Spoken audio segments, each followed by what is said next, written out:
Hello friends, नमस्कार। स्वागत है मेरे चैनल इन्वेस्टमेंट योगी पर। फ्रेंड्स, अगर आप चैनल पर नए हैं तो इस चैनल को सब्सक्राइब करिए, बेल आइकन दबाइए और उसके बाद नोटिफिकेशन में ऑल का बटन जरूर दबाइए ताकि आपको मेरे नए नए वीडियोस के नोटिफिकेशन हमेशा मिलते रहें। तो आइए इस वीडियो को शुरू करते हैं। फ्रेंड्स, इस वीडियो में हम लोग बात करेंगे जुबिलेंट फूड वर्क्स के ऊपर।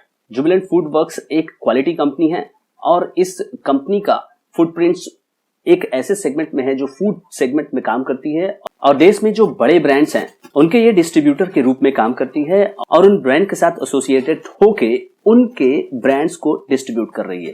फ्रेंड्स, इस वीडियो में हम लोग कंप्लीट एनालिसिस करेंगे कि जुबिलेंट फूड्स पर अभी हमें क्या करना चाहिए। क्या जुबिलेंट फूड पर हमें एग्जिट कर लेना चाहिए?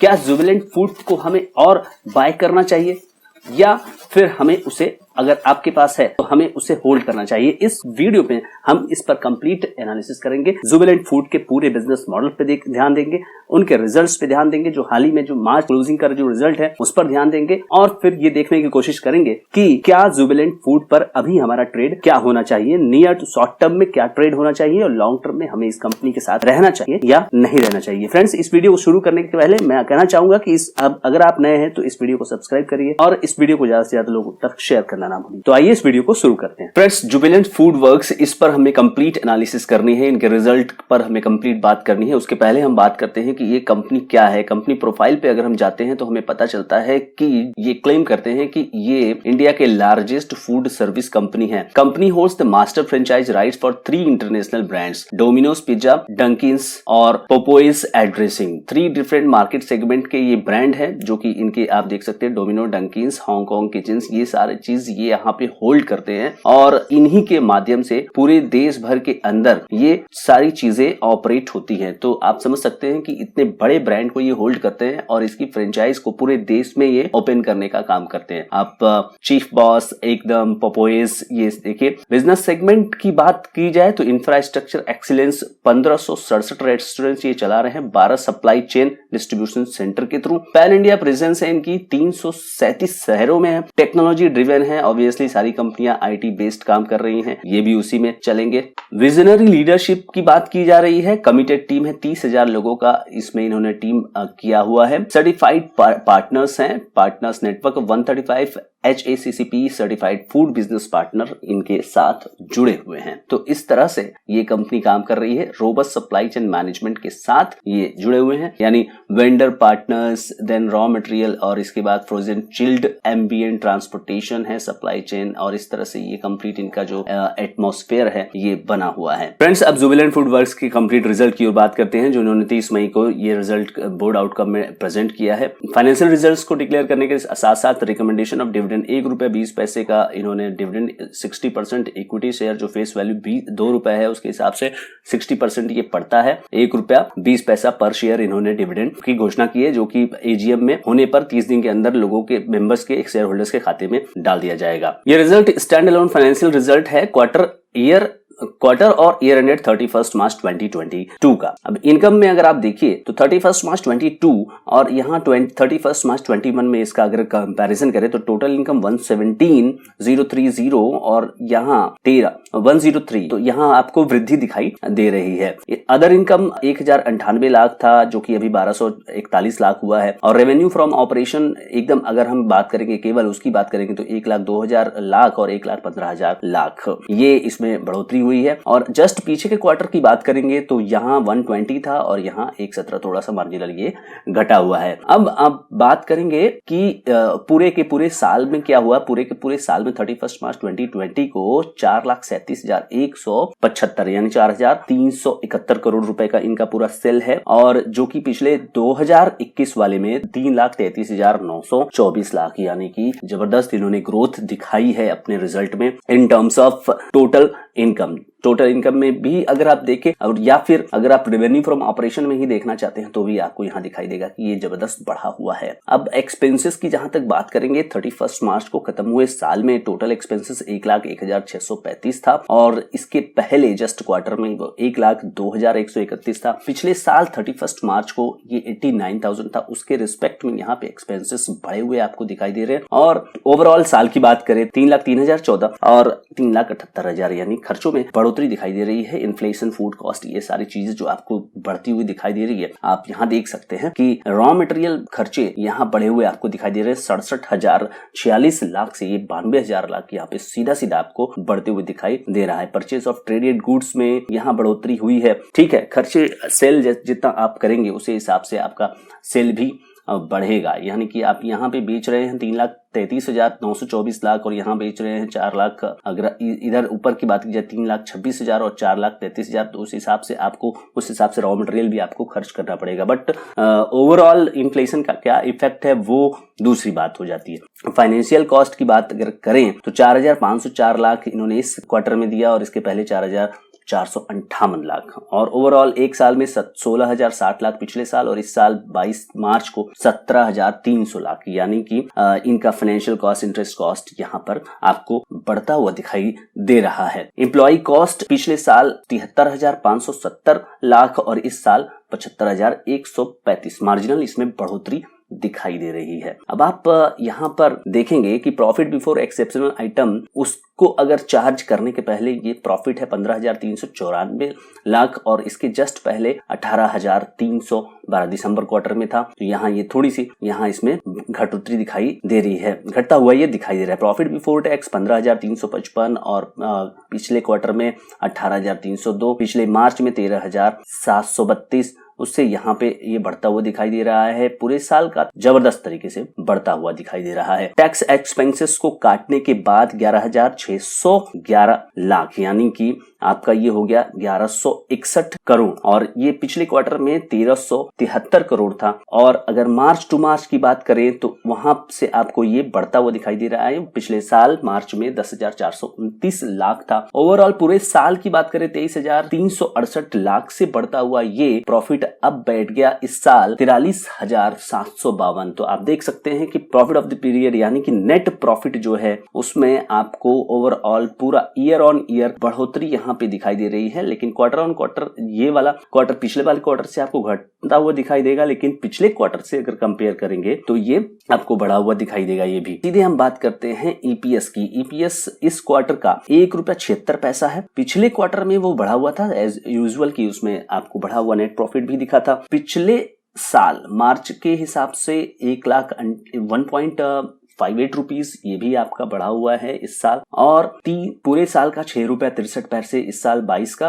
और पिछले साल का ₹3.54। इस हिसाब से हम यहाँ पे एक अच्छे पोजीशन में बैठे हुए हैं। कंपनी के बैलेंस शीट की अगर आप बात करेंगे तो बैलेंस शीट में टोटल एसेट्स इस साल आपको 4,77,537 दिखाई दे रहे हैं, जो कि पिछले साल 3,80,000 थे। तो ओवरऑल कंपनी की साइज आपको बढ़ती हुई दिखाई दे रही है।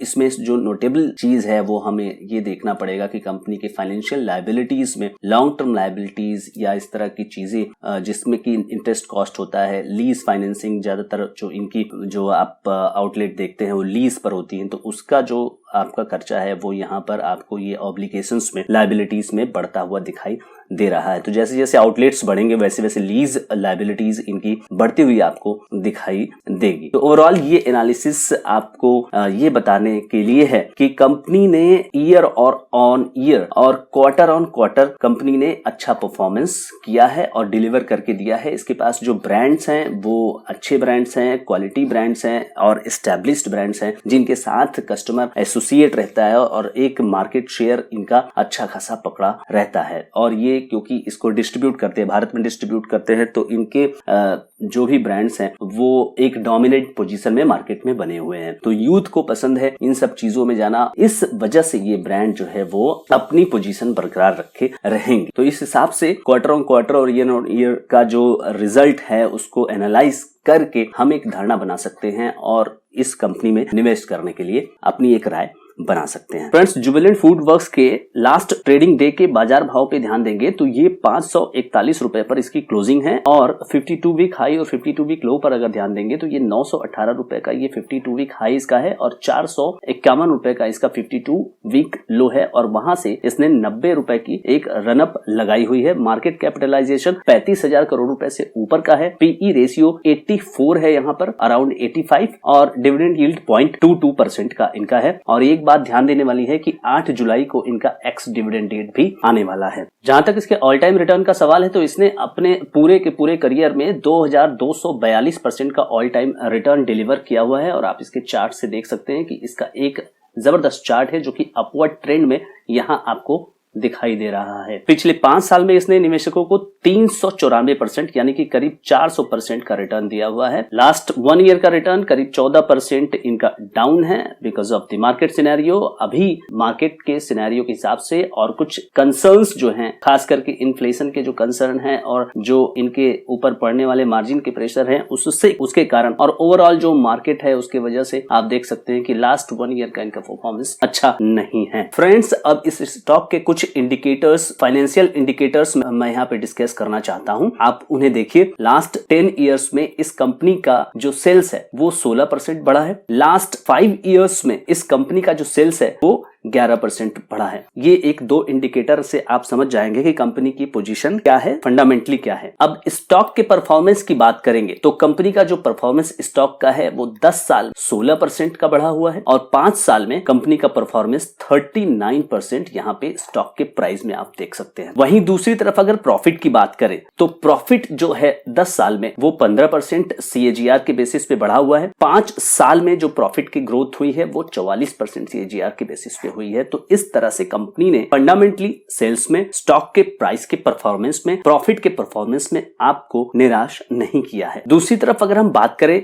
मूविंग एवरेज, अगर इस कंपनी को अगर आपको शॉर्ट टर्म के बेसिस पर अगर देखना है तो आप देखिए कि आपको मूविंग एवरेज पर ध्यान देना चाहिए। 5 दिनों का इसका जो मूविंग एवरेज है वो है 529। 10 दिनों का इसका जो मूविंग एवरेज है वो है 522। अगर बात करें 50 दिन का मूविंग एवरेज तो वो है 515 रुपए। दूसरी तरफ 100 डे का मूविंग एवरेज है 539 और 200 डे का मूविंग एवरेज है 649 और जो लास्ट ट्रेडिंग डे का जो मार्केट भाव की क्लोजिंग है वो है 541। तो इस आधार पे आप देखिए कि 100 DMA के आसपास ये चल रहा है, 100 डे मूविंग एवरेज के आसपास ये स्टॉक तो चल रहा है, लेकिन अपने 200 DMA के नीचे ये स्टॉक चल रहा है। इसका मतलब ये हुआ कि नियर टर्म में थोड़ा सा रेसिस्टेंस इस स्टॉक को मिल रहा है और अगर ये 200 के अपने एवरेज को ये क्रॉस करता है तो उसके बाद एक पुलअप इस स्टॉक में आपको होने की संभावना दिखाई देगी। दूसरी तरफ जो लॉन्ग टर्म के निवेशक हैं उनको कुछ भी घबराने की जरूरत मेरे हिसाब से नहीं है। वैसे आपको अपने एडवाइजर से इस बारे में संपर्क जरूर कर लेना चाहिए। वैसे भी मैं ये वीडियो आपके एजुकेशन पर्पज से बनाता हूँ, ये कोई इन्वेस्टमेंट एडवाइस नहीं है। तो for long term you need to hold this stock because it is a quality company. इस कंपनी के फंडामेंटल्स अभी चेंज नहीं हुए हैं। द थिंग इसकी जो इन्फ्लेशन की जो एक समस्या इस स्टॉक के साथ है, ये इन्फ्लेशन को सरकार के द्वारा कंट्रोल करने के बाद यानी RBI से इसमें कंट्रोलिंग कि अगर ये युद्ध सपोज करिए इस साल के आखिरी में खत्म हो जाता है, रूस और यूक्रेन के बीच में जो युद्ध हो रहा है वो इस साल के आखिरी में अगर खत्म हो जाता है तो आप ये समझ सकते हैं कि इन्फ्लेशन ईज आउट होता रहेगा और इस साल के फाइनेंशियल ईयर के अंत में चौथे क्वार्टर में आप देखेंगे कि इन्फ्लेशन काफी आसानी से कंट्रोल हो जाएगा और फिर इस स्टॉक में एक रन अप के लिए आपको तैयार रहना होगा। तो फ्रेंड्स, आई थिंक अभी एक ऐसा समय आया है, समय है वो एक्यूमुलेशन का। तो ज्यादा से ज्यादा अगर आप एवरेज या एक्यूमुलेट करना चाहें, जुबिलेंट फूड उसके लिए एक राइट प्लेयर है। बहुत सारे रिपोर्ट्स भी हम लोगों ने देखे, लास्ट वीडियो में हमने रिपोर्ट भी बनाया था और उसमें दिखाया था कि मैक्वेरी ने किस तरह से इसमें 440 रुपए का टारगेट दे रखा है। तो आपको इन फैक्टर्स का भी ध्यान रखना है, अपनी खुद की भी एनालिसिस करनी है और उसके बाद ये फैसला लेना है कि क्या एक्यूमुलेट करना चाहिए या नहीं करना चाहिए। जुबिलेंट फूड वर्क एक ऐसा स्टॉक है जो कि काफी अप डाउन करता रहता है और उस हिसाब से ट्रेडर इसमें एक अच्छा पैसा बनाते रहते हैं। तो ट्रेडर का भी एक पसंदीदा स्टॉक है Jubilant food work. Long term निवेशकों के लिए यहाँ पे कुछ भी प्रॉब्लम नहीं है, उनके जो भी फंडामेंटल्स हैं वो इंटैक्ट हैं और इस तरह से कंपनी ने डिलीवर करके दिया हुआ है। पिछले क्वार्टर ऑन क्वार्टर की आप बात करें, ईयर ऑन ईयर की बात करें तो कंपनी ने डिलीवर करके यहाँ दिया हुआ है और उस आधार पे हम इस स्टॉक में बने भी रह सकते हैं। फ्रेंड्स, आई होप कि आपको ये वीडियो जो भी जानकारियां मैंने दी हैं, जो कि एजुकेशन पर्पस से आपको दी गई हैं, वो आपको अच्छी लगी होगी और इस तरह से आप एक आइडिया आप बना सकते हैं जुबिलेंट फूड वर्क के ऊपर कि आपको इस स्टॉक में आखिर क्या करना चाहिए। Thank you friends, I hope ये वीडियो आपको अच्छा लगा होगा। अगर ये वीडियो आपको अच्छा लगा तो इसको लाइक करिए, कमेंट करिए और इस वीडियो को ज्यादा से ज्यादा लोगों तक शेयर करना ना भूलिए। Thank you so much friends.